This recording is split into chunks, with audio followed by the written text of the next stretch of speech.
வணக்கம். இன்னைக்கு ஹெல்த்தியான ஒரு தோசை பார்க்கலாம். அதுக்கு நான் பச்சை பயிறு ஒரு கப் எடுத்துருக்கேன், அரிசி ஒரு கப்பு ஊற வச்சிருக்கிறேன். ரெண்டும் சம அளவு எடுத்துக்கணும். இது ஒரு 8 மணி நேரத்துக்கு முன்னாடியே ஊற வச்சுக்கணும். நம்ம காலையில் பண்ண போறோம்னா நைட்டே ஊற வச்சிடலாம்.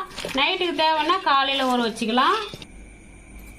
ரெண்டுத்தையும் ஒன்றா சேர்த்து அரைச்சிக்கிடணும். இந்த மாதிரி நல்லா மைய அரைச்சி எடுத்துக்கணும். இது ஒரு பவுலில் மாற்றிக்கலாம். உப்பு ஒரு டீஸ்பூன் போட்டுக்கலாம். மாவில் நல்லா கலந்து விட்டுக்கணும்.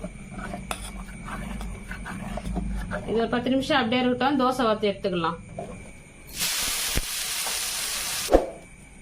கல் காஞ்சிடுச்சு. தோசையை ஊற்றிடலாம்.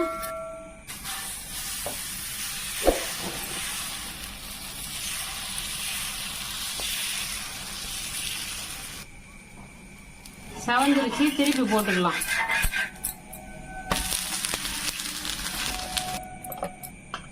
இன்னொரு தோசை ஊற்றிக்கலாம். இதே மாதிரி எல்லா தோசையும் ஊற்றி எடுத்துக்கலாம். பாருங்க, ஹெல்த்தியான பச்சை பயிறு தோசை செட் ஆச்சு. இதுக்கு கார சட்னி வைக்கலாம், தேங்காய் சட்னி வச்சுக்கலாம். நான் தேங்காய் சட்னி தான் வச்சுக்கிறேன்.